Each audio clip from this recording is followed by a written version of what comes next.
Hey, welcome. This is our second class of the final part of Chapter 9 and Chapter 10, finishing off this wonderful text of Master Shantideva. So let's go ahead and start with the prayers that we've been doing before class, beginning with the praise to Shakyamuni Buddha, which we'll recite 3 times. To the founder, the endowed transcendent destroyer, the one gone beyond, the foe destroyer, the completely perfected, fully awakened being, perfect in knowledge and in good conduct, Sugata, knower of the world, supreme guide of human beings to be tamed, teacher of gods and human beings, to you, the completely and fully awakened one, the endowed transcendent destroyer, the glorious conqueror, the subduer from the Shakya clan, I prostrate, make offerings, and go for refuge. To the founder, the endowed transcendent destroyer, the one gone beyond, the foe destroyer, the completely perfected, fully awakened being, perfect in knowledge and in good conduct, Sugata, knower of the world, supreme guide of human beings to be tamed, teacher of gods and human beings, to you, the completely and fully awakened one, the endowed transcendent destroyer, the glorious conqueror, the subduer from the Shakya clan, I prostrate, make offerings, and go for refuge. To the founder, the endowed transcendent destroyer, the one gone beyond, the foe destroyer, completely perfected, fully awakened being, perfect in knowledge and in good conduct, Sugata, knower of the world, supreme guide of human beings to be tamed, teacher of gods and human beings, to you, the completely and fully awakened one, the endowed transcendent destroyer, the glorious conqueror, the subduer from the Shakya clan, I prostrate, make offerings, and go for refuge. We'll do the short mandala offering. Again, visualizing, whoops, didn't mean to go down that far, visualizing a vast pure offering that we're making to all the holy beings, all of our gurus, our teachers, so that we can receive their inspiration and blessings and actualize these teachings in our own minds. This ground, anointed with perfume, strewn with flowers, adorned with Mount Meru, 4 continents, the sun and the moon. I imagine this as a Buddha field and offer it. May all living beings enjoy this pure land. Idam Guru Ratna Mandalakam Niryata Yami.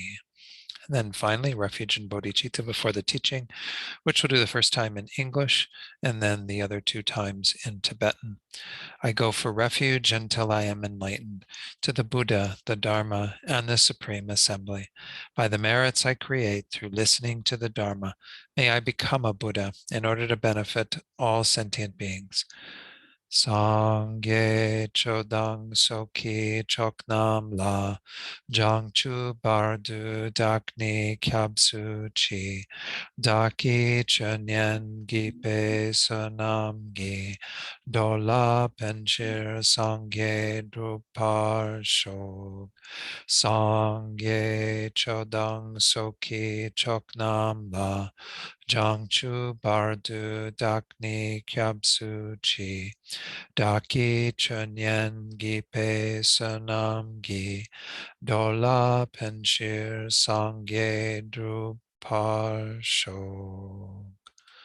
Okay, good. Let's do just a short meditation before we begin. As usual, just do a few minutes of silent meditation on the breath. So work with the breath whatever way you find suitable for your own mind. And then after a few minutes in silence, I'll come in and lead you in a short reflection to strengthen our bodhicitta motivation before we begin.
So as you continue to watch the breath, try to bring to mind the teachings we've been working with in this chapter on emptiness, recalling that there is a false appearance that we are assenting to, we are agreeing to. This is what is keeping us bound in our own suffering, samsara, and also keeping us from being fully enlightened. But as you sit here, think about the fact that although you yourself, the meditator, appears to be real, appears to be substantially existent, you don't exist that way at all. Although the mind that is observing the breath appears to be real, appears to have that intrinsic inherent nature, it doesn't exist that way at all.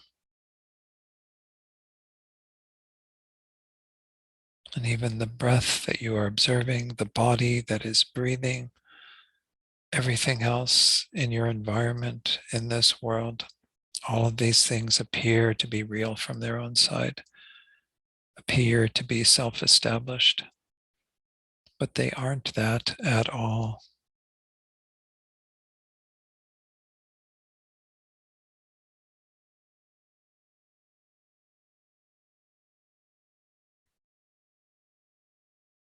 And when we see that this is the true nature of things, that they lack that way of existing, that they are empty,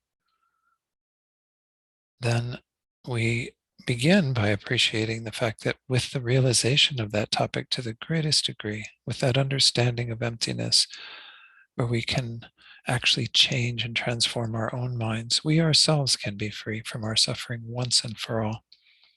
We can uproot the ignorance that is the fundamental problem, and everything that is built on that ignorance will collapse as well, has no foundation then, no support. So this might be an initial level of motivation to bring to these teachings, to want to continue this investigation of emptiness so that you yourself can be free of all suffering, all dissatisfaction.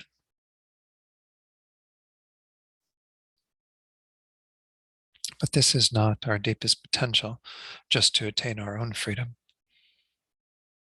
There is the state of Buddhahood that we can achieve, which will not only allow us to be free from our own suffering, but moreover enable us to perfectly work for the benefit of others, to help them to achieve this same realization, to develop their own minds completely.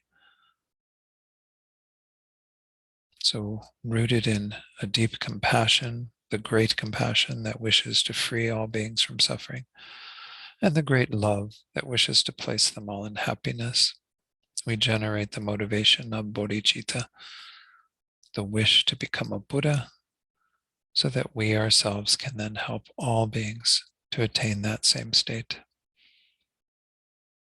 And we do this within the understanding of emptiness and the wisdom of emptiness being the way to achieve that result. At least one of the primary factors that will allow us to completely remove all the obscurations in our own minds, so we then can help others to accomplish that same task. So think that this is exactly why you're here tonight. And it will encompass all the other great effects that we can have, our own liberation, even happiness in future lives, happiness in this life. All will be accomplished when we have bodhicitta motivation, when we think of others first, their welfare, and our desire to benefit them.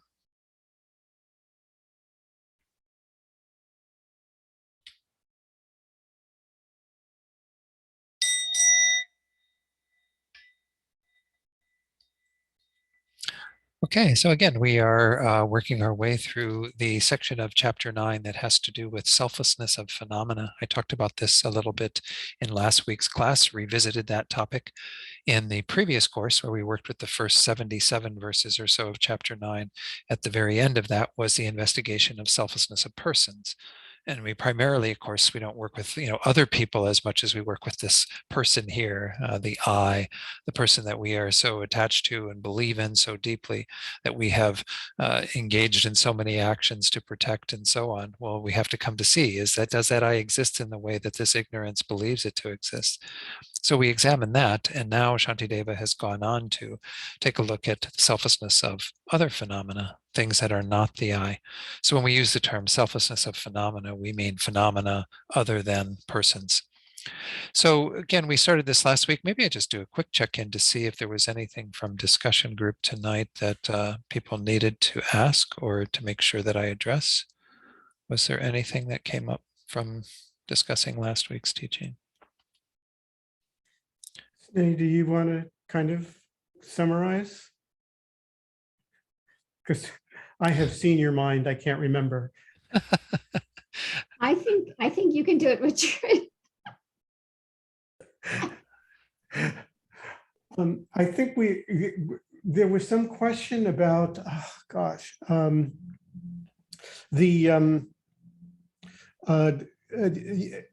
whether or not the aggregates, why the aggregates is not the same, why the body is not the same as the collection of aggregates. We had some discussion about that, and I think what we decided was that the aggregate, that the body is merely a designated label and therefore can't be the collection of the aggregates, which is something very different. It's just designated there. So even though we say kind of, simply, easily that, oh yeah, the aggregates is the body is just a collection of aggregates. What we really mean is that the body is a label that's designated upon the aggregates. And that was sort of where we ended up, I think. Is that about right? Folks? Yeah, okay. So again, in last week's class, we were looking again at this first topic within the 4 close placements of mindfulness, looking at the body as the basis for this investigation. And what Richard is referring to again is this idea that someone could come up and say, well, isn't the body equivalent to the collection of the parts of the body? So aggregates may not actually be the correct word to use there, because only one of the aggregates that the Buddha often refers to as the 5 aggregates is actually the body. But right. Anyway, the idea is we have this unitary thing that's called body, and we have this multiplicity of things that we call the collection of parts that are, our head and our torso and our limbs, and of course every one of those having parts, fingers and thumbs and what have you, all these various things. So essentially, when we say it's a collection of the parts, Shantideva's main argument in that was, as you said, Richard, that the collection of the parts is the basis for labeling, and body is the label given to the basis. And as such, those are 2 distinct phenomena. Again, I think I mentioned this at Jeffrey Hopkins in his Emptiness Yoga book. He says that if we don't really get the import of that, I think he says we're kind of missing the boat. And if it doesn't really shake you up that this is so, then you're not really taking it to its ultimate conclusion. If we say that body and the parts of the body, or collection of the parts of the body, are 2 different phenomena. A collection of the parts is the basis. The body is the designation given to the basis. Now they're related. Obviously they're related. There's an interdependence between those 2. You can't have a label without the basis of labeling, and you can't have the basis of labeling without a label given to it. But they are distinct phenomena. They are different phenomena. So when we use the term body, we are making a conceptual reference to that collection of parts. Those collection of parts, again, have their own identity in a sense, not an identity established from its own side, because nothing has that, but we have their own identity because we have the head and the body and so on, all these various parts. And of course, every one of those is merely labeled. The collection of the parts of the head, we give a label of head to this. So it becomes like this, you keep going at it and you never find anything solid. We're going to get into this a little bit tonight when we talk about this idea of partless particles, which was brought up briefly last time. What is it that you find if you keep peeling the onion, if you keep kind of taking another layer off and saying, well, okay, it's not that, and then it's not that, and it's not that, do you get to something that's substantial in the end that you go, oh, there it is. There's the building blocks from which all of this stuff is, constituted, made up of, So this is, again, the investigation of the body. We don't find that the body is equivalent to the collection of parts. And you can even use other consequences. If it was the collection of the parts, well, what is a collection? A collection is a multiplicity right there, right? So you must have multiple bodies then, because you have a collection of stuff. Even when we talked about the I being designated to the 5 aggregates, the form aggregate, which is the body, and then the 4 that are mental, then we would have the conclusion that if the 5 aggregates are equivalent to the I in all ways, that's where we find that inherently existent I, then there are 5 I's. There's the 5 that is the form, the 5 that is a feeling, 5 that is discrimination, and so on. So again, this is the consequence that we would see from these things if we really take it to its logical conclusion, that when we have this idea of a unitary phenomenon that is in relation to a multiplicity of things, that unitary thing, we can't find a single thing that is equivalent to that. That's the whole deeper investigation that we're doing here. Yeah, we're not simply doing a conventional investigation where we say, where's the body? Well, the body's right here. I mean, that's basic. It's just what we all colloquially agree to, is that this is a body. But where's the real body? Where's the body that appears to exist on its own, independently, that's self-established? Again, all these ways of talking about that. And we can't find it to be equivalent to the parts of the body, because there is no unitary thing that is that real body that we can find on this collection of parts. And the collection of parts, being a multiplicity, can't possibly be equivalent to the body. Collection is just an idea we have about all these things coming together. So, okay, any other questions on that, or everybody's kind of clear what we're talking about here with this type of investigation? Again, as I said, it's similar to the investigation we did with the I, where we look at, okay, well, where do we find that I? Is it equivalent to any of the body itself, as well as any of the parts of the body? Is it equivalent to the consciousness, any of the individual consciousnesses, the 5 sense consciousnesses, the mental consciousness? And we see that there's nothing that is equivalent to it. And in that way, we can refute it pretty easily. But we're going to talk about this a little bit later tonight, but we're not refuting just the mere I, because the mere I isn't what we have the problem with. We don't even know what the mere I is until you have a deeper understanding of emptiness and come back around to establish, how does the I exist? How does the body exist? How do all these various phenomena exist? What we're negating is that false sense of a concrete, independent, substantially existent, intrinsically existent I or body or mind, and looking for something that is that real thing. That's the object of negation. So in no way do we ever negate mere existence. Mere existence remains. It's a fact. Everything we exist, we're here. But how do we exist? So that's the big question. Yeah, Sneh, were you going to ask a question? Also, in part of our discussion, we were trying to, at least I was trying to recall the definition of what is real.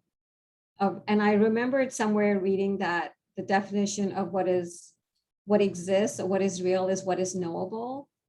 Mm-hmm. Is that something like that? Yeah, I think there's, when we go to actually the sort of initial topic that they study in the monasteries called Dura. It's collected topics, and they go through the delineation of phenomena. And of course, the biggest category in the Prasangika presentation is the selfless, because everything is selfless. But then they usually, within that, divide that into existence and non-existence. Well, non-existence you can't really talk about because they don't exist. But in terms of everything that exists, I think an existent is that which is able to be known. You have objects of knowledge as synonymous. It's mutually inclusive with existence. Established base. Just simply objects, phenomena. Anytime we use those terms, we're talking to the largest category of things that exist. And so it's always set up in relationship to the mind. Those of you who have been attending the series with Venerable Tendrin on exploring the mind. Know that there's one, I think it was probably your one you did last week about objects and object possessors, that an object is established in relationship to an object possessor, a mind, consciousness, or person that is knowing that object. And so we can say that everything that exists is known, or knowable certainly is. It's something that has an ability to be verified validly by a consciousness. And there's a lot of things that our consciousnesses believe in and think exists, but don't exist. And of course, inherent existence is one of those things. The inherently existent I, inherently existent body, and so on. And so we have to do a deeper investigation to see whether those are correct consciousnesses or not. But simply And to the, believe that the I exists is perfectly fine. But anyway, yeah, back to your and the question. reason it came up was because we were trying to say, like, if someone is asking, like, what is real, Mhm. you know, how would we answer that question? What is real? And that's when it came out, like, what is the definition of what is real? Well, and you have to again maybe define what you mean by real, because Lama Zopa Rinpoche, when he talks about refuting this object that we believe in, he uses real to describe it. He says you have to negate the real I. Well, does that mean all levels of reality of the I? No, because we obviously, again, don't negate mere existence, which is all reality is. Everything existing by virtue of being merely imputed, merely designated by consciousness, by, conceptual mind. So you'd have to really get at, well, what is reality? What do we mean by real? The way that most beings adhere to real is false. It's not in line with how things actually exist, because we think there's a real I here and a real this and real that, real body. So again, if we go to what Buddhism would say is there that we can call reality at a deeper level, then yes, it's everything that can be established as existing as a conventional truth or as an ultimate truth. It goes back to our teaching on the two truths that we started this chapter with. They both are established by valid cognition, but it's two different valid cognizers, two different minds that are determining.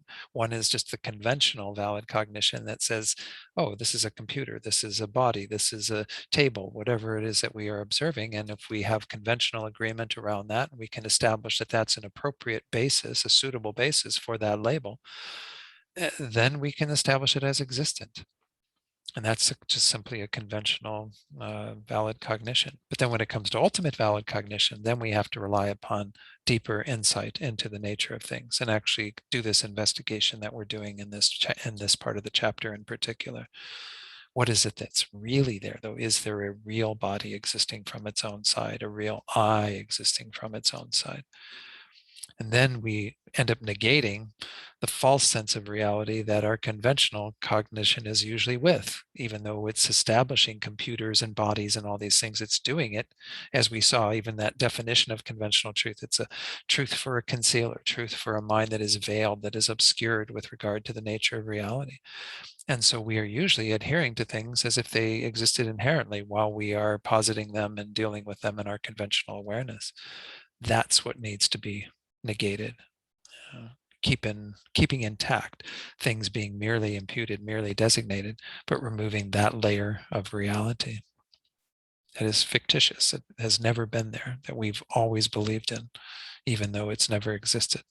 So Thank okay, you. Yeah, sure. that was great. Thank you. Okay, good. Let's carry on then. Let's go forward on to the next close placement of mindfulness. Remember that Shantideva starts with these four. The first two have a lot more to them. So I'm imagining we won't even finish or come close to finishing maybe the second, which is the close placement of mindfulness on feelings. Having looked at the body, which is the coarser one, now we go to feelings, which are mental. And we're going to talk to begin with about what we mean by feelings. Then we go on to mind. And then we go on to phenomena, which again, in terms of the person, is all the other mental stuff that goes on beyond our feelings and outside of our sort of raw consciousness or main consciousnesses that are knowing things. So let me go ahead and pull up. I gotta wait for that thing to disappear. I forgot to set it up for slideshow. There we go. So again, we're starting from verse 98. And in terms of Gyaltsab Je's commentary for chapter 9, this is page 51 at the top.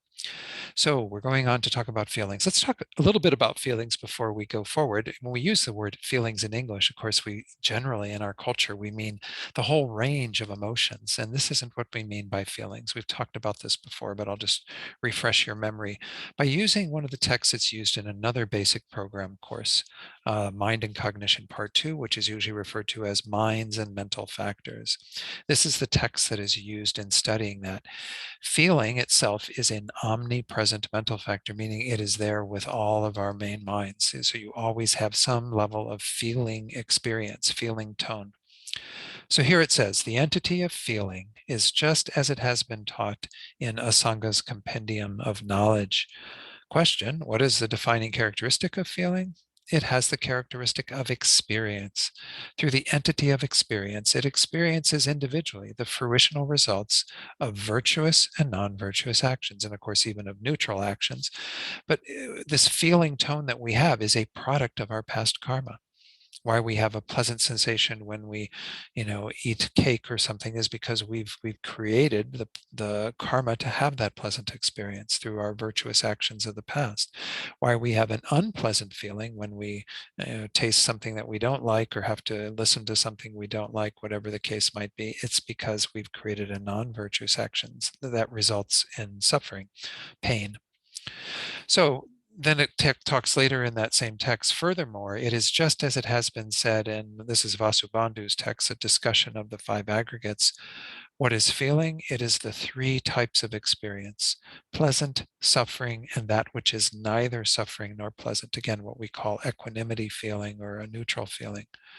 So pleasant feeling is that which, when it ceases, you wish to meet with it again.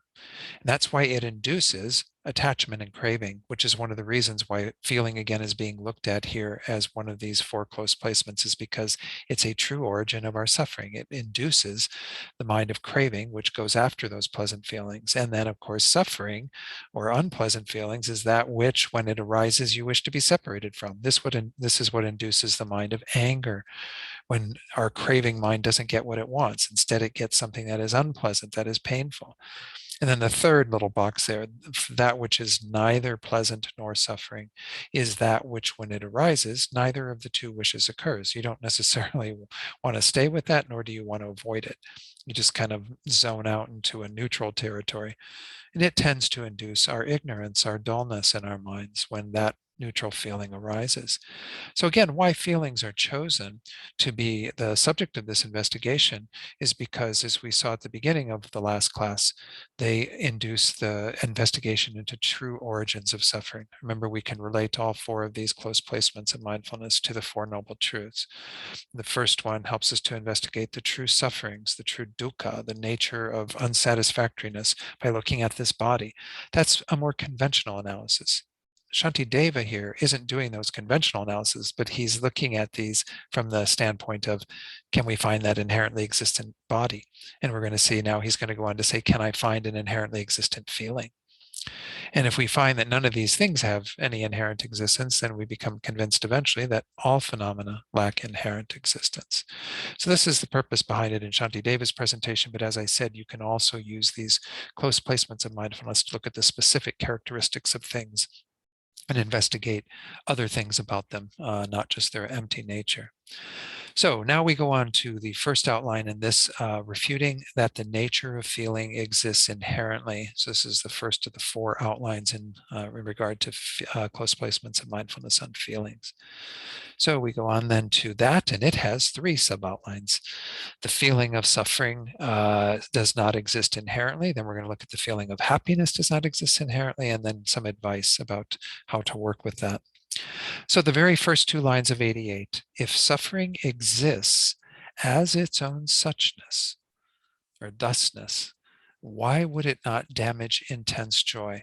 So the idea is that, again, if it has its own entity, if it exists from its own side, if it has its own reality, if it has its inherent existence, it would damage any intense joy arising in our mind. The idea being that if it does inherently exist, then it's going to be there constantly in an unchanging way. That's the nature of things that inherently exist. We don't kind of relate to things that way. We don't think our feelings are going to last forever. But this false conception is imbued with that idea. If it did exist in the way that it appears to us, in the way that we're grasping at it, it would continue to exist. And in terms of feelings, we'd only be able to have that one experience of feeling. So if your suffering feeling, if your unpleasant feelings existed inherently, you would never experience joy. It would block any joy from arising, any happiness, any pleasant feelings. Let's look at what Gyaltsab says on this. Again, page 51. He says, showing that, like the body, feeling also does not exist inherently. And then he proceeds, this is how he's going to do that. If that which is experienced, the suffering or unpleasant feeling, and that experiencing, the feeling, exists in suchness, then for what reason does the feeling of suffering that exists on one mental consciousness, since it exists inherently and is unsuitable to change into something else, for what reason does that not harm the feeling of extreme joy and happiness? If it did exist inherently, if we always had an inherently existent feeling of suffering, no joy could arise, no happiness could arise. It would block that completely, because that would always be the nature of the mind, to have that suffering experience.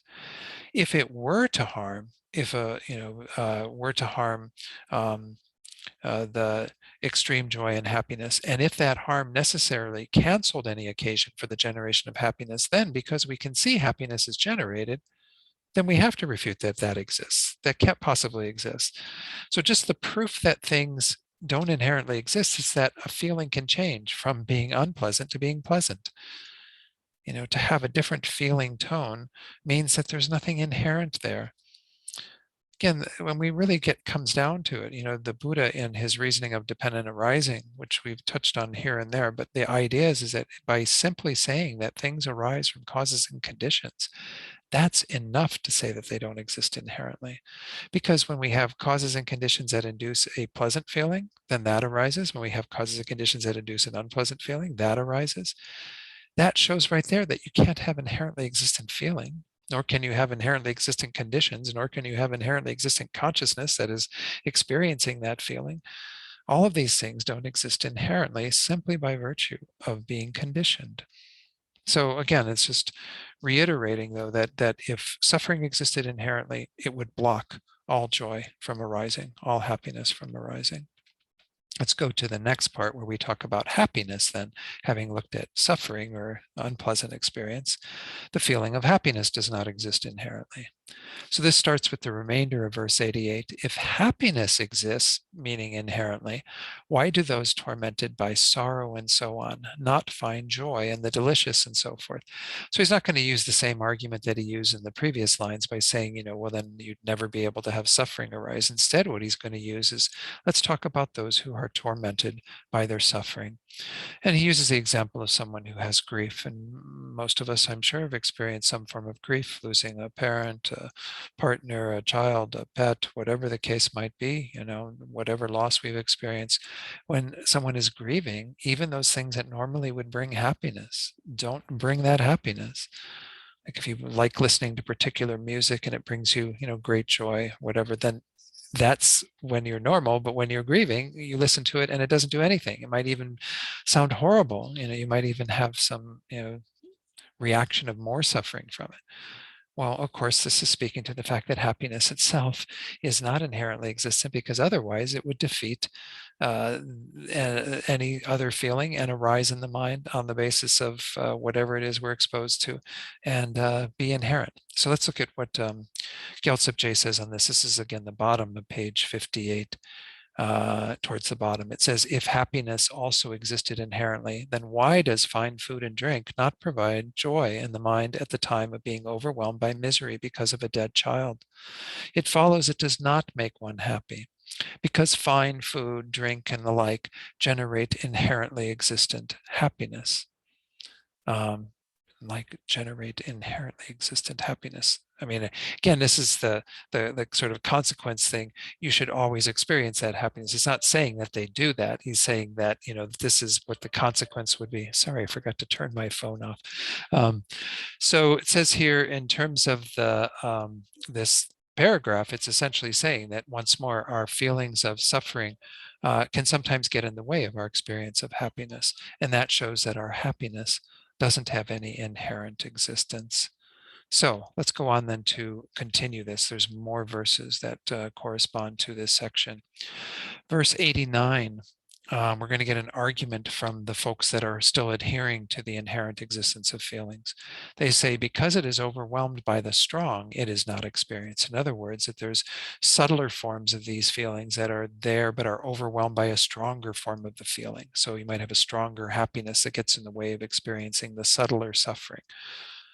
And the answer is, how can that which is not the nature of experience be feeling? In other words, if you're not experiencing it, how can you call it a feeling? So if I were to say, well, I have this sort of suffering right now that is getting in the way of my happiness, but I still have some subtle happiness there. Well, how are you calling that subtle happiness when you're experiencing suffering? It's like the experience is the feeling. You can't have both suffering and happiness in the mind at the same time. And the suffering would be blocking even a subtle form of happiness from arising. So it can't possibly be called a feeling or an experience because it's not being experienced. So the beginning of this, the first two lines, is the argument at the bottom of page 51. They say, although happiness is generated at the time of being overwhelmed by misery, because the suffering is strong, it suppresses the happiness. Perhaps that is why one does not experience happiness. So it's like the happiness is there from the fine food and the music and the wonderful stuff that you would listen to. But because of the grief and what's going on at the time, that feeling of sorrow is so strong, it overwhelms that subtler feeling of happiness. Again, it's an argument, doesn't hold water, but on the next page, the middle way says, how can that in the nature of simultaneous experience be the feeling of happiness? If it's what you are experiencing at that time, how can it be in the nature of happiness if what you are experiencing is suffering? Yeah, if you are experiencing something unpleasant due to your grief, how could you call it happiness? It's not happiness. It's not what you're experiencing. It's not your feeling. It follows it cannot because of simultaneous experience. One can relate the answer likewise to the suppressing of inherently existent suffering by strong happiness. You know, if somebody says, oh, they've got the suffering feeling that is there in a dormant way, in a sense, while the manifest happiness is taking over because it's so strong. Well, how can you even call that a dormant suffering? Because it's not being experienced. It's not in the nature of a feeling. Sure, we all have the potential for a variety of feelings to arise on the basis of certain causes and conditions, but that doesn't make them inherently existent or manifest feelings. It's just, they are dormant and the seeds for those experiences. And of course, in the Prasangika presentation, there's no problem with that because things arise on the basis of causes and conditions. When that suffering ends and we have something that induces a feeling of happiness, then we can call it a happiness feeling. And it's not that the suffering has become lesser in some way or subtler and it's under the surface. It's that it is no longer present. And we have a feeling tone of happiness at that time until the causes and conditions change. And then we have a feeling of suffering. Okay, so now we go on to verse 90, continuing to look at the nature of these feeling tones and whether there's anything inherent about them. Can we find anything that kind of speaks to their ability to be self-established, to have their own inherent qualities? So, verse 90, you say the suffering exists subtly. Is not the gross aspect of this dispelled? It is mere joy other than that. Well, the subtle is also that. This one's a bit hard to get just from the verse. So let's go right to the commentary and look at how that's explained by Gyaltsep J. So the argument's being put forward here, because at the time of strong happiness, there is a subtle feeling of suffering. It is not as if one did not experience any suffering. So they're kind of holding on to this idea of there being some form of a subtle feeling of suffering. So they're still saying that there's some experience of suffering. Kind of, Prasangika came back and said, well, you don't have the experience of suffering at the time because you have the experience of happiness. Well, they're saying, no, you still have a subtle experience of suffering that is happening with you. There's subtle experience more manifest, larger experience of happiness. So the strong happiness is happening, but the subtle form of suffering is occurring at the same time. And the middle way reply is, if there are subtle feelings of suffering, then what harm did the powerful happiness give to the suffering? So that one posits the experience of powerful happiness. If you haven't gotten rid of suffering, well, then you don't really have happiness. Happiness is not the same feeling tone, obviously, as the feeling tone of suffering. And so once more, I mean, you could have something that changes very quickly from one to another, but at any moment in time, we only have one feeling tone that is present. And so this logic that they're putting forward, trying to hold on to this idea so that they can maintain some view of inherently existent feeling, is really, again, not holding water. Did the powerful happiness not clear away the coarse suffering? Isn't that how it would happen? Is that when you have that happiness manifesting, suffering would be cleared out of the mind? At that time, you wouldn't say you have suffering. You don't have some subtle form of suffering coexisting simultaneously with your stronger feeling of happiness. The middle way then says, since this subtle happiness is not outside, oh, wait, I'm sorry, there's an argument from them. They come back and they say, well, this I accept, but this subtle suffering is only a form of subtle joy apart, separate from that great happiness. Well, now they're calling this subtle suffering joy and happiness. What is it then? That's obviously the reply. Well, now you're calling it something that is not suffering at all. So how can you hold it to be a subtle form of suffering if it's actually subtle joy? So Madhyamika says, since this subtle happiness is not outside the definition of happiness, if it is subtle happiness, it needs to be happiness. So subtle pain or subtle suffering does not equal subtle joy. You can't equate the two. Because if it's happiness, it's happiness. If it's suffering, it's suffering. And again, we're only talking really at a conventional level with any of these sorts of things we're positing. There is no inherently existent suffering. There's merely what we label as suffering or joy on the basis of the karma that we have for a particular experience. And as can be pointed out, the evidence of this is that not everything that we experience, a number of beings experience, can be seen in the same light. Look at how you might go to the movies or some show, opera or whatever, and everybody sits through the same experience. And some people go, it was okay. Oh, it was lousy. Oh, it was great. Well, what was it? What was the experience? The experience is something that we create in our own minds in relation to that phenomenon, whatever it is. There are no inherently existent qualities of goodness within anything. It gets to be kind of unnerving when we hear that, but that's the reality. We cannot find them to exist in that way, or we would all have a duplicate experience and all have the same experience. Everyone would experience the happiness of that particular event or whatever it is that we're talking about. Let's finish off this section with verse 91. We're still, again, working with the whole idea of just trying to refute the inherent existence of these different feeling tones.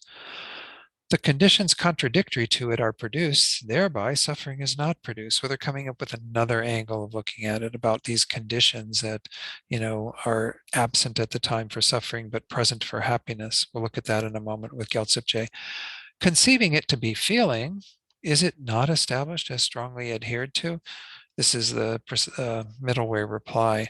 So let's go ahead and look at what Gyaltsab says, because again, these verses are very, very difficult. That's why, again, I'm encouraging you as you go through this to, on your own, work with Stephen Batchelor's translation of the verses, because he actually adds in commentary. He doesn't have them in verse form.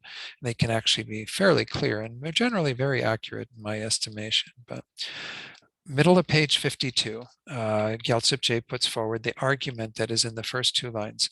Wishing to repudiate the fault of, if it is happiness, then why does fine food and so forth, not induce that? So if it is an inherently existent happiness, why doesn't fine food overcome that, feeling of suffering that's going on in one's grief? Because the contrary condition for suffering, that is happiness, is generated from things like fine food and drink, therefore no suffering is generated at this time.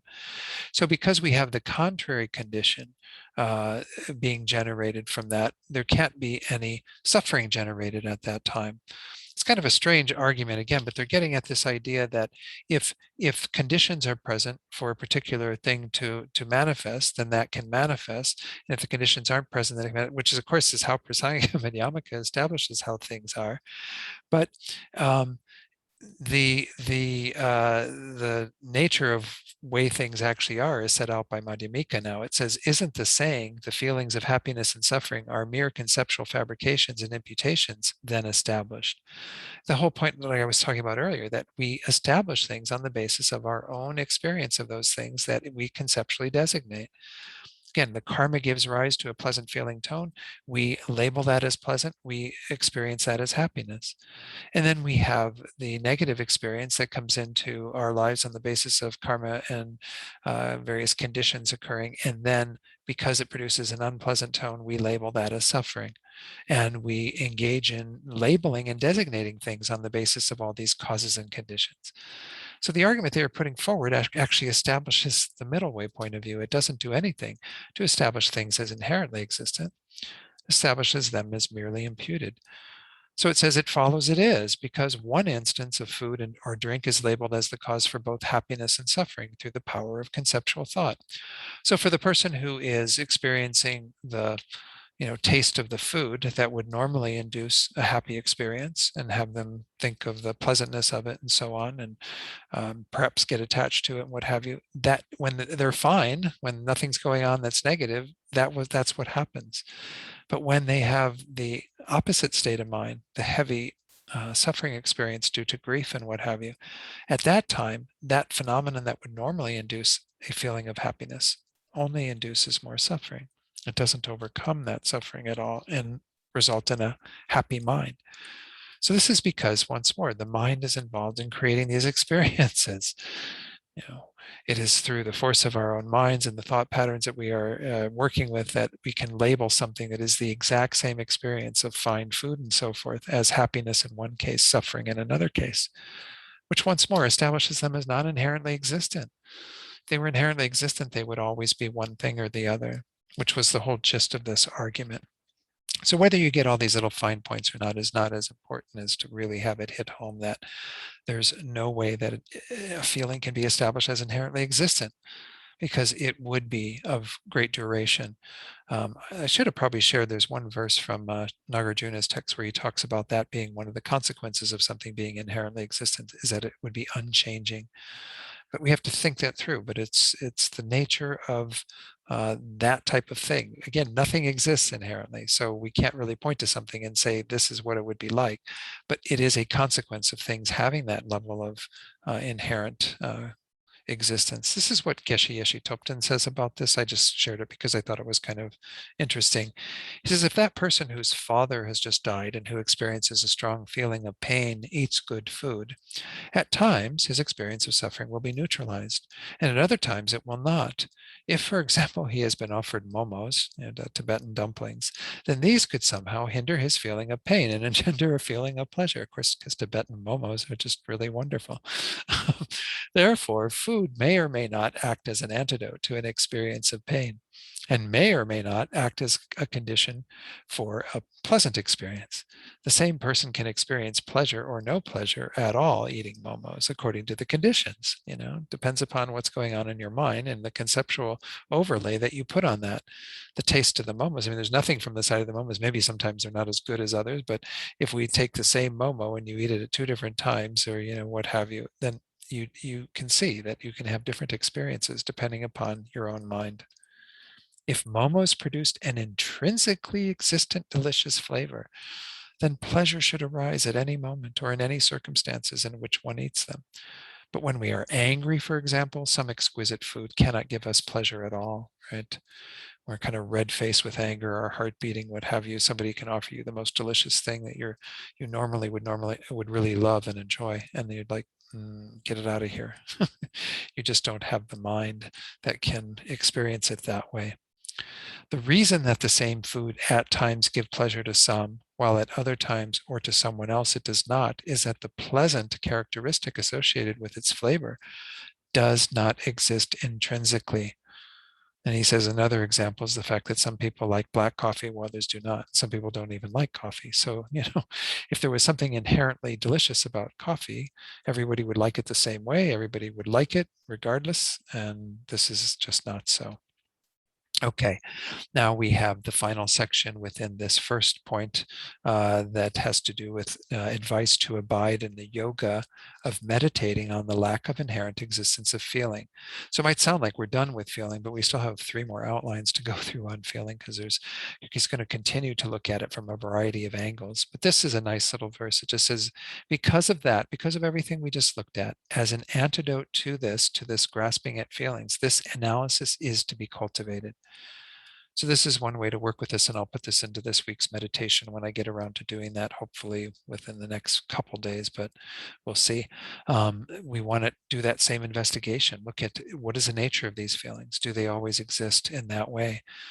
The concentration that arises from the field of thorough investigation is the food of a yogi.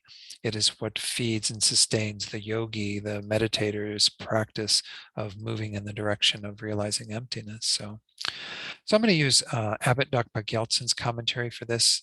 Again, the other commentary that I sometimes refer to.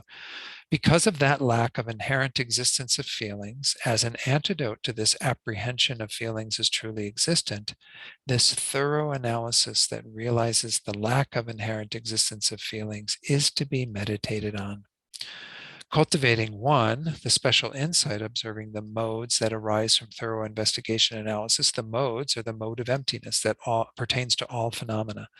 Everything is in the mode of being free of inherent existence, lacking that intrinsic nature. So that's the first part of it, cultivating the special insight that is observing that those modes that pertain to the emptiness of all phenomena. And second, the concentration that meditates on special insight in dependence on calm abiding, which we talked about in chapter 8, the body of realizations of a yogi or yogini will increase more and more and develop, whereby it is called food, just as ordinary food develops the body. This concentration also develops ordinary bodies. Hence, one should make effort in realizing emptiness and setting one's mind in single-pointed equipoise on it.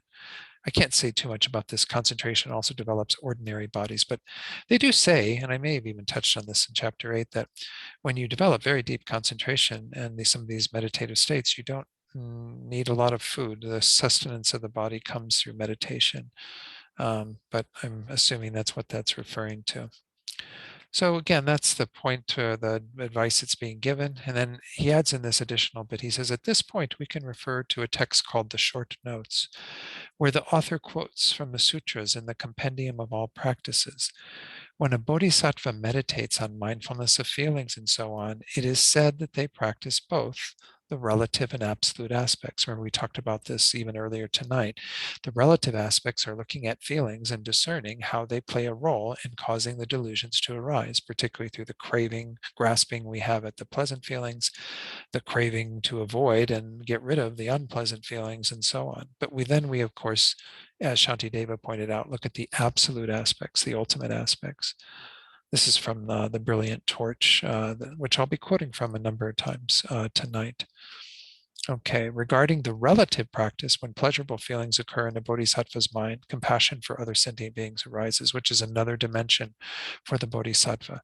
Not just look at it from the point of view, I mentioned this last week as well, from the point of view of, oh, this is how I get involved in my own suffering by creating my own attachment to feelings. I also see how others are doing this completely under the control of their own deluded minds.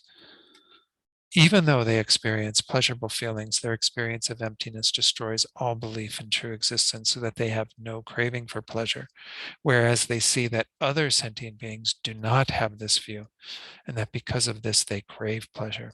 So the bodhisattvas who have realized the ultimate nature of feelings know that there is no true feeling to be grasped at, no true person that grasps at that feeling, and so on. And so they observe other beings and see that, as I said, they're still under the control of that ignorance that is doing that. It is also said in Garland of Jewels that the mere pleasure that comes from satisfying craving is similar to the pleasure from scratching an itch.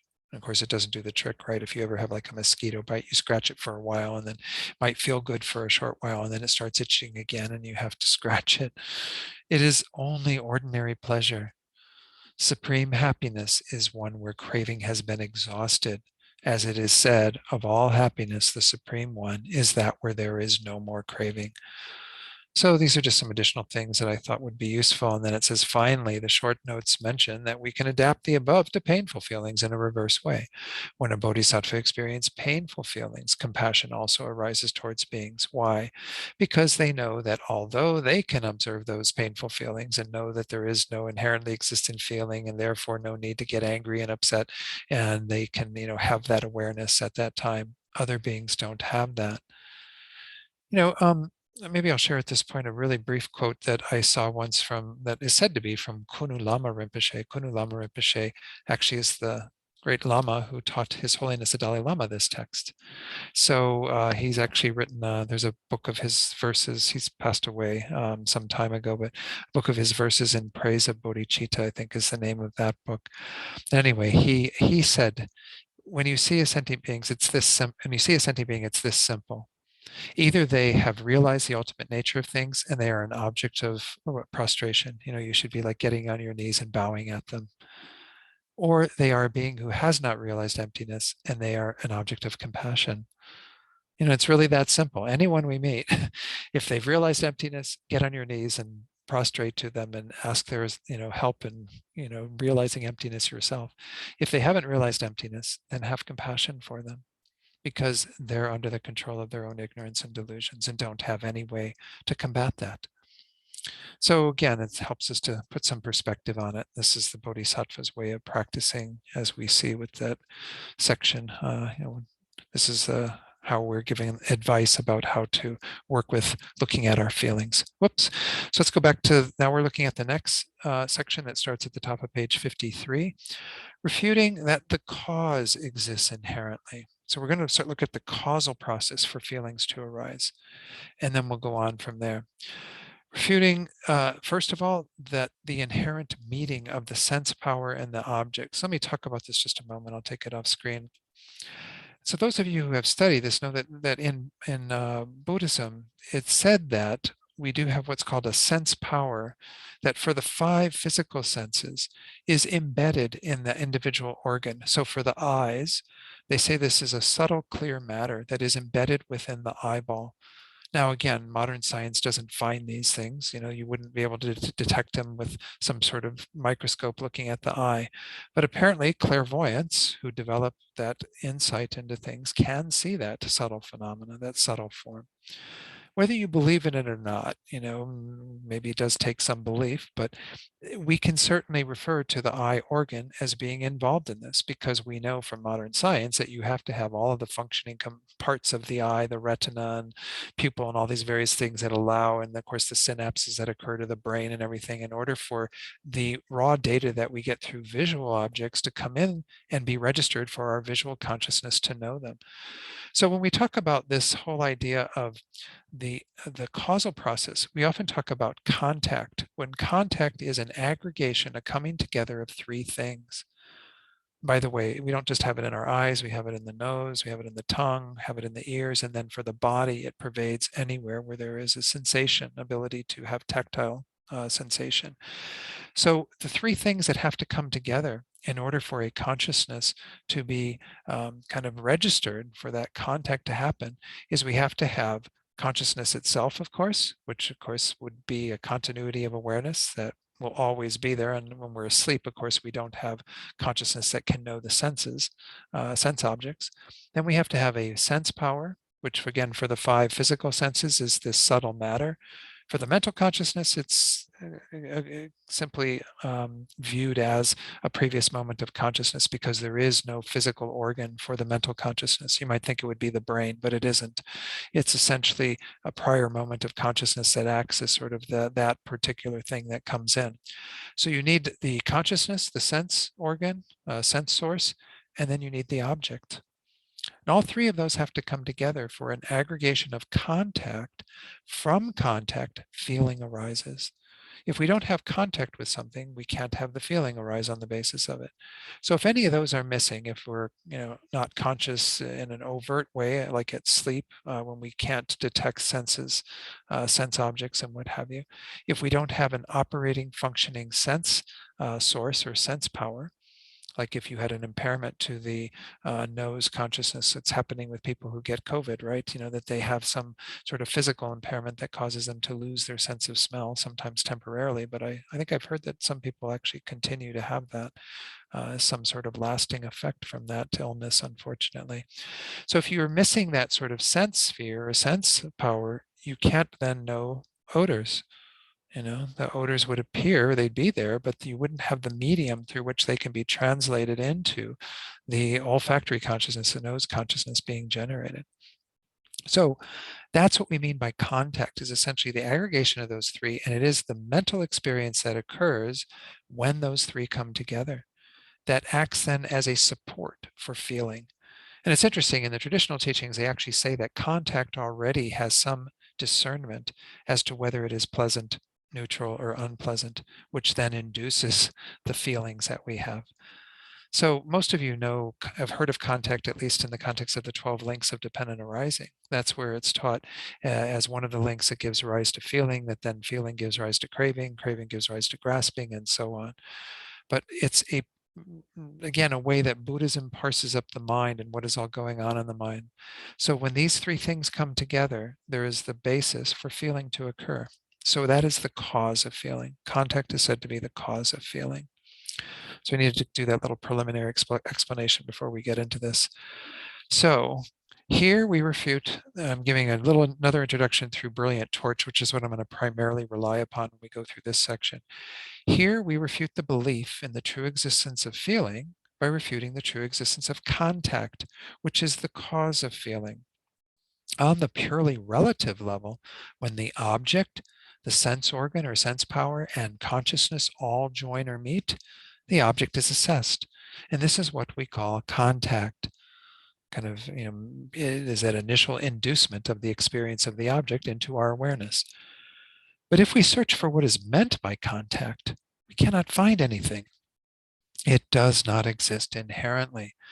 We shall refute, first of all, any truly existent meeting between sense organs and their objects. So we're going to pick apart this whole process that happens with contact. We're going to start with, does the object and the sense organ, the sense power, do they exist inherently? Do we have an inherently existent meeting between those? So in verse 93, Shantideva says, if there's a gap between the sense power and the object, where would they meet? If there is no gap, being a unit, what would meet with that? And this is going to get into a discussion of partless particles that I mentioned earlier tonight, which is what as I said earlier, the lower schools of Buddhism, they hold to inherent existence because they really do believe that there's going to be something substantial that you find at the core of everything. Those partless particles or indivisible moments of consciousness. There's something that things they're made up of that have some sort of inherent quality, that have a findable, locatable quality. Oh, there's the building block of all of this.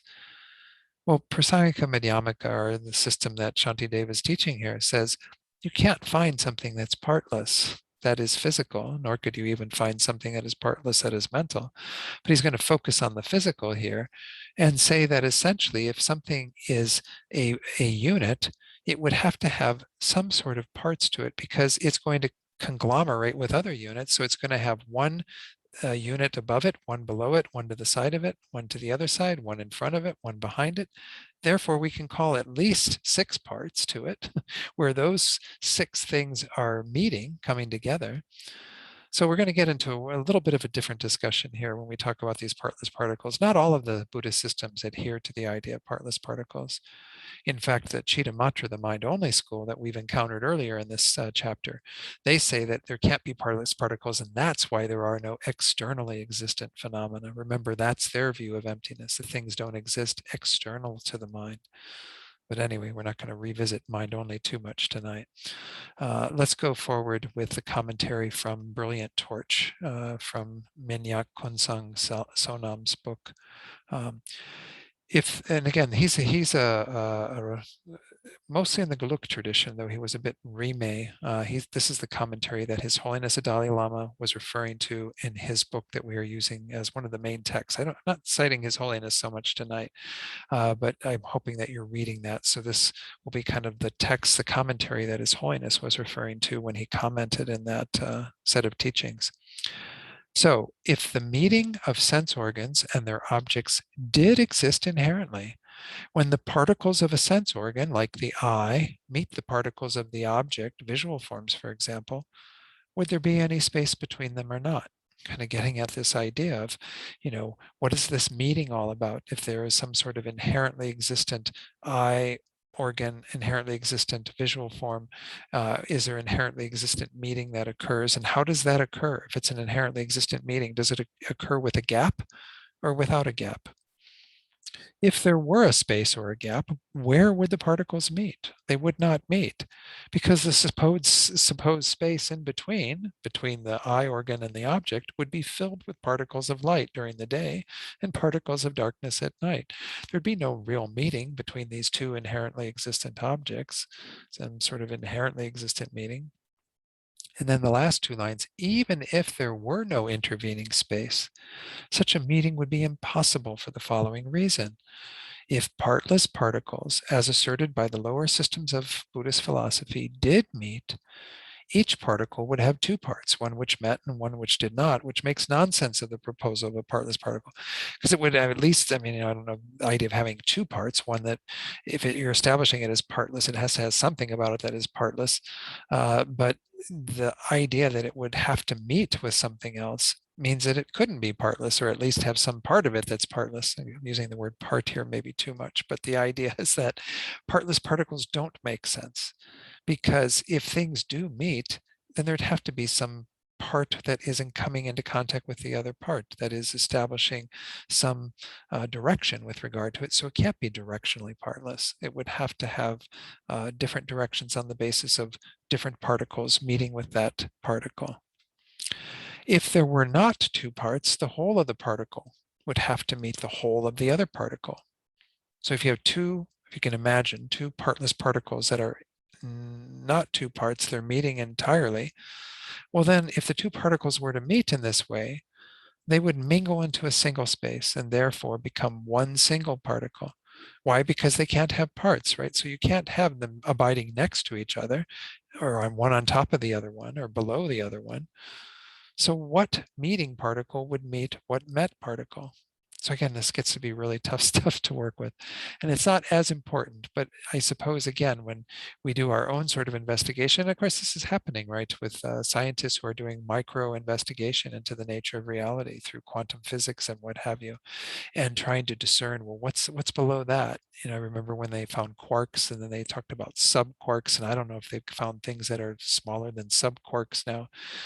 In Buddhism, you would always find some other part, or if you find something that seems to be the final thing, well, it still has parts in terms of it being the front part, the back part, the top part, the side part, whatever.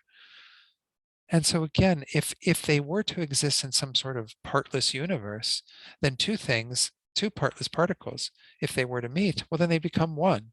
Why? Because they can't meet in terms of having some part of them that comes into contact with another part. They'd have to become the same unit. That's the only way that they could possibly abide.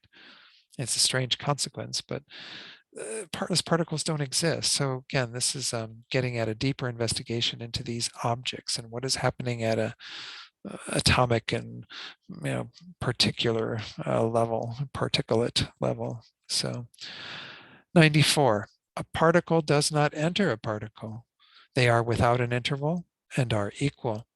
They do not enter, do not mix, and those that do not mix do not meet.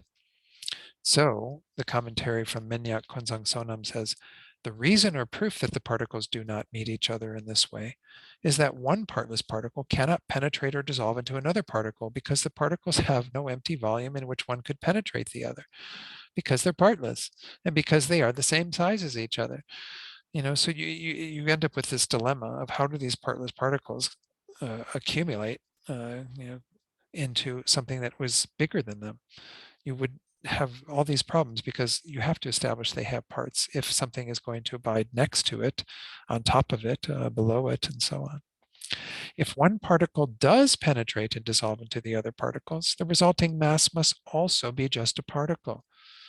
If the particles do not penetrate and dissolve into each other, they occupy their own space. So they necessarily cannot intermingle. And for partless particles which cannot intermingle, there's necessarily no meeting then. They can't meet. So contact can't happen if that meeting can't occur between the particles, because then the objects can't be established and you're missing one part of the equation, the sense organ being the other part. So again, this is kind of trying to refute at a really interesting level. Verse 95, still in the same section. How could it be right to say that partless particles also meet? How can you establish a meeting of partless particles? If you have seen those which meet and are partless, well, show me, demonstrate it, do show and tell. I'd like to see such partless particles that somehow can meet each other. So, how therefore is a meeting between things which have no distinct parts possible? The notions of meeting and being partless are mutually contradictory, since no one has validly observed any evidence for this. If you have seen such a meeting, show it to us. As it cannot be so, you cannot demonstrate it. So again, I know this section's a little strange and trying to get our heads around, but the idea once more is that if we refute what is happening at an objective level, which of course we have already, begun an investigation into how do objects exist, because we looked at the body in that way, right? And we did an investigation of the parts of the body, can they be the body, and so on, all these things. And you could keep going in that way down to these particle level, various small, minute atoms, subatomic, particles, what have you. But you don't ever find anything again that has any sort of substantial existence. If the lower systems were to say, well, there are these partless particles that are the building blocks from which everything exists. Well, how do partless particles get together to form anything? If they can't meet, if there's not an east part, a west part, a north part, a south part that they can come together and have contact with each other. So again, everything has parts, directional parts. And then of course, consciousness has temporal parts, other phenomena that are not material. So I'm sorry, this next outline is refuting, this is the next page, page 54, refuting the inherent meeting with the consciousness. Remember, that's the third part of contact. You have the sense power and the object. And we were looking kind of at refuting that could happen, because how would this meeting occur if you go down to that level? You don't find this sort of inherently existent basis for things. Now we're going to look at refuting any inherent meeting with the consciousness that is involved as the third leg of this contact, together with the sense power and the object. So, Verse 96, it is not correct for there to be a meeting with primary consciousness, which is without body. Because there is no entity also with respect to a collection, there is also no meeting with a collection because it has no entity, just as was thoroughly analyzed before. So again, consciousness is dependent upon other aspects of the equation in order for it to be generated in the form of that eye consciousness, knowing that visual form or whatever the case might be.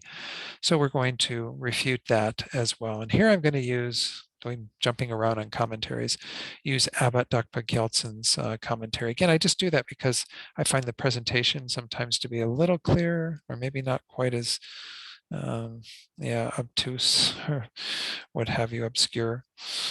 It is not correct for there to be an inherently existing meeting of partless particles with the primary consciousness, which is without form or body, because the primary consciousness is without form. So we get into, again, a consequence that pertains to the nature of consciousness and its inability to have a physical meeting with the form. Again, it's the sense power is what empowers the consciousness to know the form, but no inherently existing meeting of partless particles with consciousness can happen, because consciousness itself is without form. How is that which is formless meet with that which is has form? that is inherently existent. Again, we have to look at this from the viewpoint of inherent existence, not always on the basis of how things happen conventionally, because in a way we say, yes, our consciousness does come together with the sense power and the object, but it doesn't come together with an inherently existent object. There's no inherently existing meeting of these particles with the consciousness. So we go on then, continuing with Abbot Dr. Geltsen's commentary. The refutation of meeting a gross object is as follows. There is no inherently existing meeting with a gross object that is a collection of many particles, because even that is not a truly existent thing. Just as the collection of segments of the finger was thoroughly analyzed before and refuted to be inherently existent, we looked at the body. So when it comes down to it, again, we don't find an inherently existent meeting, because there's no inherently existent object. It is a collection of these many particles. Because as we saw previously, we keep taking away another layer of the onion, we never find anything that is real. And just prior to this, Shantideva refuted that the partless particles are real. So we don't have any basis upon which an inherently existing meeting of the object with consciousness occurring. And these get to be fairly strange arguments. I think they're kind of difficult to get our heads around just in going through on a night like this. But okay, so the last section of this part, this second outline within the four around feeling. It's then contact arising from the meeting of these three does not exist inherently, because we refuted the object at that point of the partless particles. We refuted the ability for the conglomeration of those things to occur, for it to be an inherently existent object. And they're going to refute now that the consciousness cannot come into contact with that through this process that we've talked about. Thus, if contact does not exist, then from what would feelings arise? If we refuted that there is inherently existing contact because none of the elements involved in contact exist inherently, then how could you have inherently existent feelings? This isn't saying just conventionally, because contact does exist and feelings arise on the basis of it conventionally. It's saying once more, if inherently existent contact doesn't exist, then how would you have inherently existent feelings arising from it? How can you have that process occurring? If contact is not inherently existent, how could it give rise to a result that is inherently existent? Then it says in the last two lines, for the sake of what is there this fatigue? Why do we go through this fatigue of adhering to such crazy ideas? Due to what would what be damaged? What sort of work are we going to do by virtue of holding on to such views? So verse 97, this is the commentary. Well, actually, this is, let me share this afterwards. Let's go to Gyaltsep. Again, I'm sorry to be popping around so much tonight, but it's just the way that it worked out. So this actually does seem to be, according to the way I'm reading Gyaltsep on page 54 in this outline, this first part does seem to be the middle way point of view. It doesn't seem to be the argument of an opponent, as argument normally indicates. So let's read it through and see if that makes sense to you as well. As explained earlier, the meeting of these three, object, sense power, and primary consciousness, it does not exist, inherently. The meeting of those can't possibly exist inherently, because we refuted that there can be inherently existent objects and so on. If, when looking at it from that point of view, contact does not exist inherently, then from what cause does truly existent feeling arise? As I just said, how can you get a truly existent feeling when there is a lack of true existence with regard to contact, which is the cause for that feeling? A false cause does not have the power to generate a truly existent result. If there is no inherently existent feeling, then what good is the exertion and effort for its sake? It is meaningless. We're engaged in all this effort to go after those feelings of pleasure that we think are inherently existent, to avoid those feelings of pain that we think are inherently existent. We exhaust ourselves daily to try to do this on the basis of a false belief. But you can't possibly, if we've refuted that the cause of feeling arises inherently, then contact or feeling can't arise from that non-inherently existent contact. You can't possibly have this happening. And this is what the slide I was showing briefly earlier that I didn't go into is from Geshe Yeshe Topten's contemporary commentary on this. Since a true contact does not exist inherently, how can true feeling exist? It is possible to produce a non-truly existent effect from a non-truly existent cause, because that's how everything has always worked, right? Things are empty of inherent existence. Effects arise from causes all the time. But we cannot have a truly existent effect from a non-truly existent cause.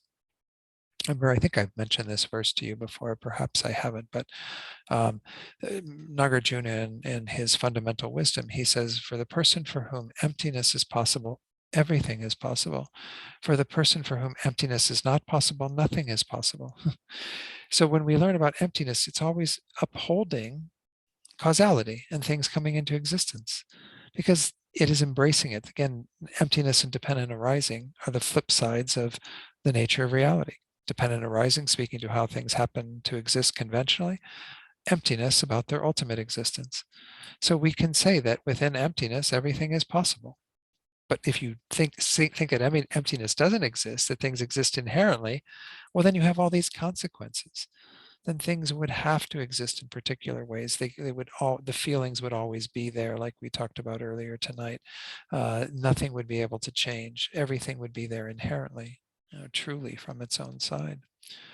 So that's the idea again behind that.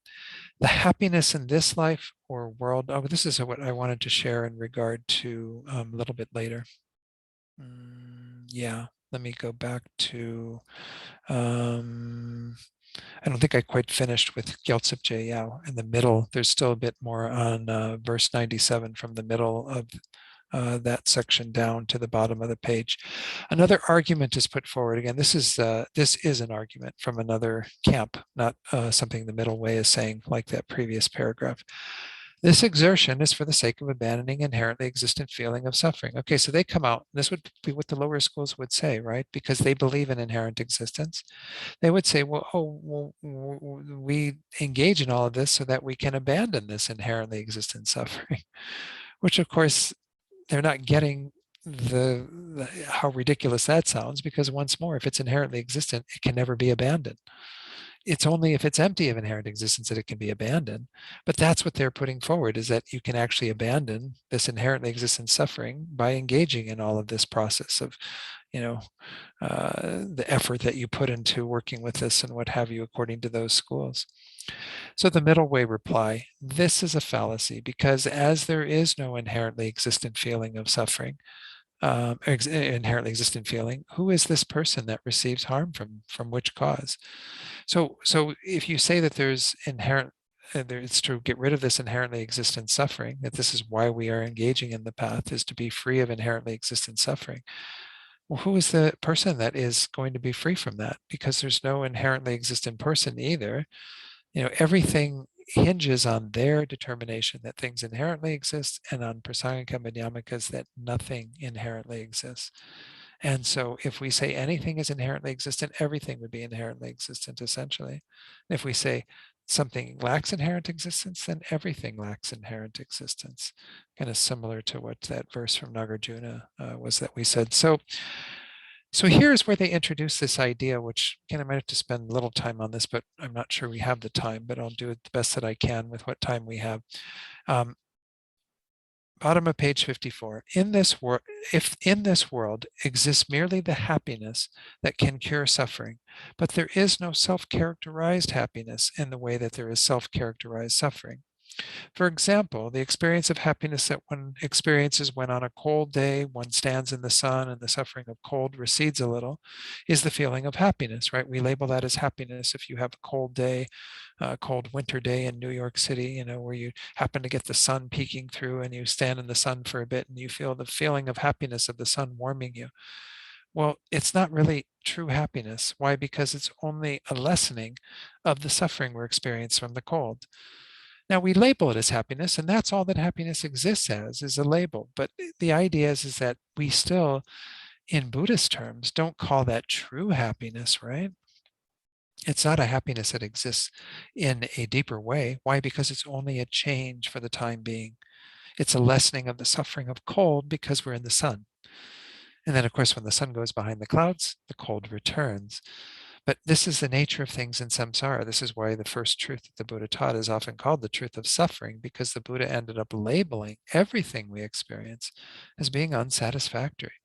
Not that it's inherently unsatisfactory, but that that's its nature even conventionally. So while we can delineate feelings of happiness and feelings of suffering, the deeper investigation in Buddhism, even at the conventional level, says that none of these exist in even a conventional way as lasting happiness, because they're subject to change. This is what we frequently refer to as the second of the three types of suffering, or dukkha, the suffering of change, the suffering of having even our happiness experiences fade away and us continuing to experience the pain and difficulty that will ensue. So it says here, again, but at that time, the suffering of the cold day still exists, because immediately upon its generation, it exists uninterruptedly as the vanguard of the suffering of heat. Then one needs suffering as a basis for imputing happiness. One does not need happiness as the basis for generating suffering awareness, like blue and distance, which could be, again, just delineated in that way. Instead, there's an interdependence between these two. And this may be, again, all I have time for. I don't know if I'll be able to get to the top of the page where we go into this in a little more detail with verse 98. Let me share something that is said by a Geshe who probably, again, has a deeper understanding of this than myself. This is Geshe Jampo Gyaltsen, who is actually, he was a teacher at Nalanda. I think he's still at Nalanda Monastery in France. He says the happiness in this life or world, referring to cyclic existence, samsara, is not real happiness. And we talked about this word real earlier tonight. Here we mean real conventionally even. It is a moment without suffering that is temporarily pacified. It is the suffering of change. No self-characterized happiness refers to happiness not being real, and in this context does not refer to the object of negation of inherent existence. It is not a fully qualified actual happiness. It's kind of saying again that we're not talking about this deeper investigation. We're talking about even conventionally.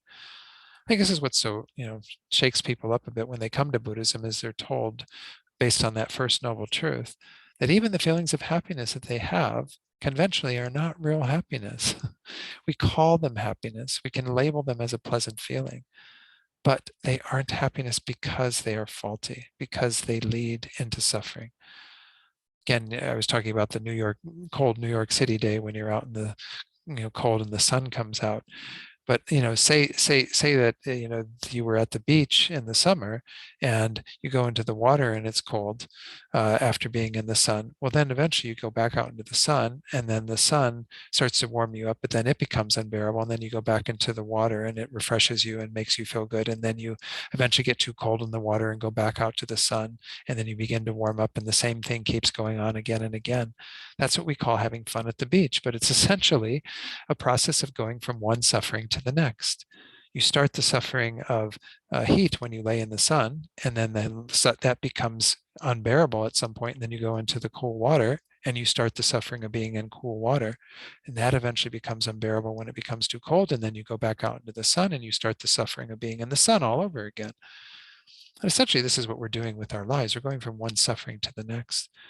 One teacher I had in San Francisco, when we came in and sat down, he said, you just started the suffering of sitting and you stopped the suffering of standing. And it's true, right? We've all been sitting here now for a while. Some of you, having done discussion group, are sitting here even longer. It becomes unbearable at some point to continue to sit. You need to get up and stand. And standing feels good after you've been sitting for such a long time, but it's not real happiness. Yes, Sneh, you were going to say something? Yeah. Yeah, when you were speaking about this topic of conventional happiness, I just thought, it made me think like, but conventionally, I do have happiness that I would always label happiness. So for example, like when I sit with my mother, it's always happy. Like I would never ever look back even and say, and my mother's passed away, but I would never look back and say it wasn't a pleasant feeling. Like I would never label it as a change into suffering, or my reverence for his holiness, like the joy I have when I attend his teachings. I never would relabel them and say it's suffering. Well, another aspect of the suffering of change, and what's being emphasized in this presentation is that changing nature, that it will move into something that is unpleasant. But another aspect of it is simply the fact that it doesn't ultimately satisfy. That, the first time you sat with your mother, which was when you were quite young, didn't satisfy, right? You needed to sit with your mother again, and then needed to, even as you were older and an adult, you go back to sit with your mother again to relive that experience or have that experience again. You can certainly recall it, but at the same time, it cannot be sustained within a lasting happiness. That's also a fault that we can see with regard to that second type of suffering or dukkha. But I would say that there probably is too, even just the experience of sitting at your mother's side. I mean, could you actually sit 24/7, when your No. mother was alive, and have it continue to be a Yeah. happy I mean, experience? It gets to be absurd when we yeah. think in that way of like, what is that like? Because we have our moments and we share things and do things and we have fond memories of those. And that is how we see those. We don't ever stay there, till Mhm. it becomes like this unbearable experience. But it is still pointing to that reality could be there. And I think So, we can all see that. And I'm yes. here with my mother for 3 weeks. I love my mother dearly. But this is the longest time I've been with my mother in a long time. And she's being very sweet. I mean, we're getting along okay, but I love my mother, and I wouldn't want to have anything but fond memories of her and what have you, and like just like you, Sneh. But it doesn't mean again that this is some sort of thing I can rely upon as absolute happiness, because Right. not only does it have the potential to change, whether it actually did change or not isn't the reality. It's what does it have the potential to change, but also does it ultimately satisfy? Does it ultimately do the trick? Are you in Right. nirvana just by having spent time with your Right. mother? So I guess I just want to make sure that this, if I say this, it's a correct statement. So from the Buddhist perspective, is it okay for me to say that conventionally I do experience pleasant feelings? Mhm. I agree they are not permanent. And, like eating too much ice cream, at some point I may not want it. But in that moment, I can say, right, that this is a pleasant feeling. I am enjoying it. Right. All right. And I think that was the gist of the initial argument, right? When we were telling the opponents, well, you can't say there's an inherently existent suffering feeling because I can have an experience of happiness and that gets in the face of that suffering feeling. So we can label that as pleasant, as happy without any problem. And every one of us has things that we label as such that can be seen as such because they were that for us. They were in the conventional nature of an experience of pleasure, of happiness. But here we're doing again, there's kind of two layers with this though. And the first one is what we're looking at here to some degree is even at a conventional level though, is it in its real nature in terms of conventionally true happiness? And we can say that it isn't because of these factors we looked at, because it can't be sustained and because it will change into suffering if it is prolonged long enough for that to happen. I mean, most of us don't do that, right? We don't eat 8 tubs of ice cream and then go, it really wasn't happiness, I guess, because now my stomach hurts and I'm going to throw up or something. But then we have the deeper investigation, which is the ultimate nature of those feelings, which is what Shantideva is mostly focusing on here. But this other idea is being introduced. And that's, well, what is a happiness feeling? What is a suffering feeling? It's a product of causes and conditions that depend on arising. It has no inherent qualities whatsoever. And the mind of ignorance is grasping at them as if they are inherently existent pleasure when we're with our mother or eating ice cream or whatever, and an inherently existent experience of pain when we are having a contrary experience or, situation. Let me just do one more. I think I got 1 or 2 more slides that just finish up this section with Geshe Jompo Gyaltsen. Although in general we call them happiness, the pleasant feelings we experience in daily life are not real happiness conventionally, but the second kind of suffering, instead, the suffering of change. A previous unpleasant suffering feeling has transformed into that feeling of happiness. I think I should say into.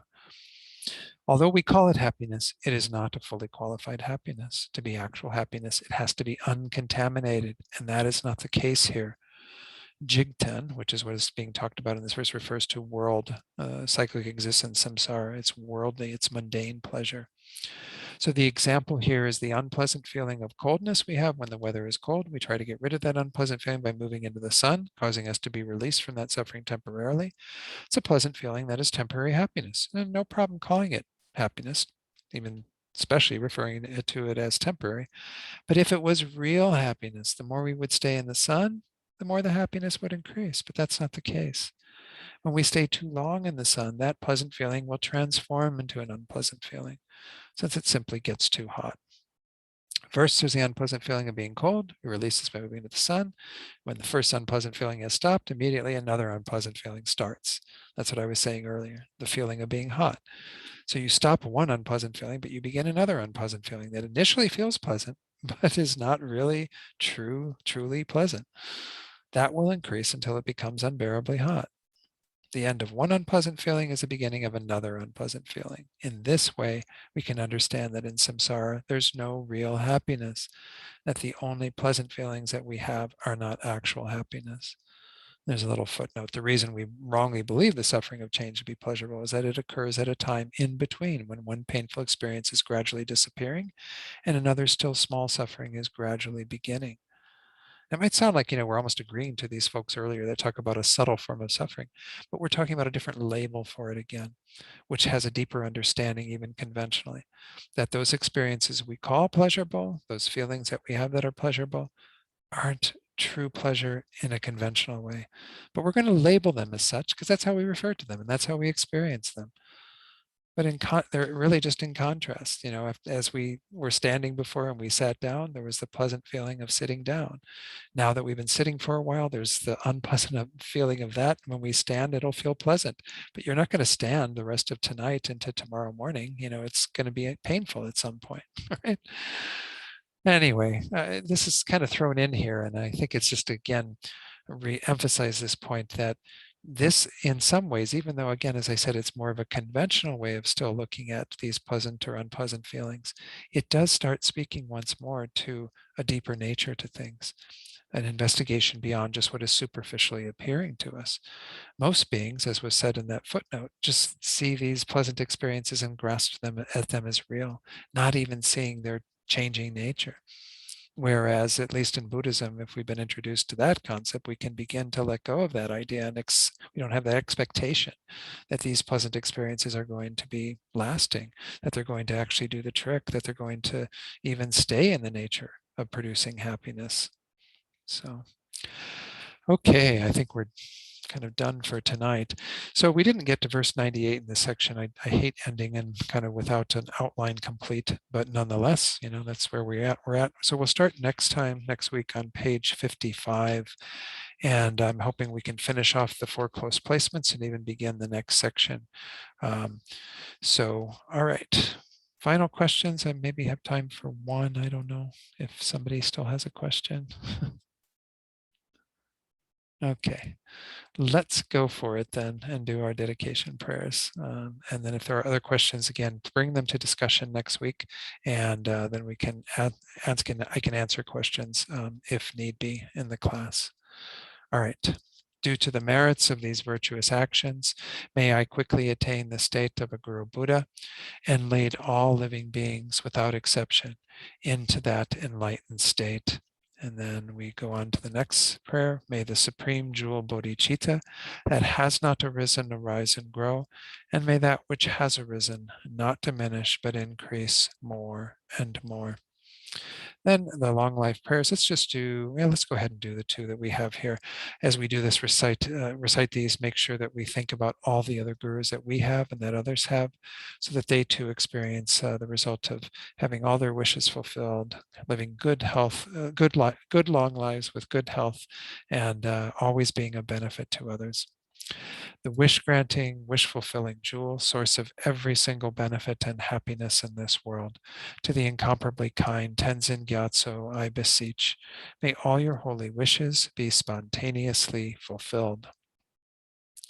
You who uphold the subduer's moral way, who serve as the bountiful bearer of all, sustaining, preserving and spreading Manjunath's victorious doctrine, who masterfully accomplish magnificent prayers, honoring the three jewels, Savior of myself and others, your disciples, please, please live long.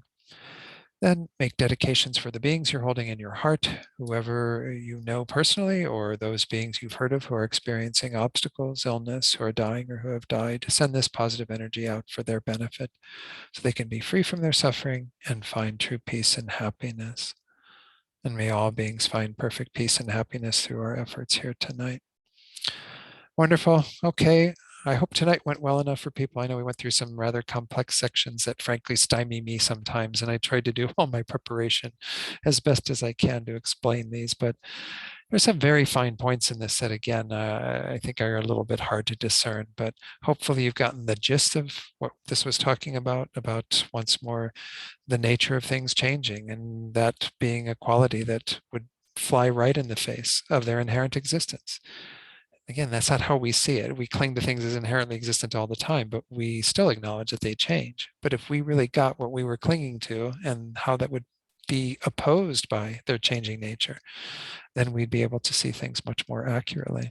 So, all right, everyone, be well, hang in there. I'll see you again next Monday. All right. Thank you. Thanks a lot. Thank you, Great class. Thanks. Oh, you're very Thank you, welcome. Don. Thanks, Thank you so everybody. much. Okay.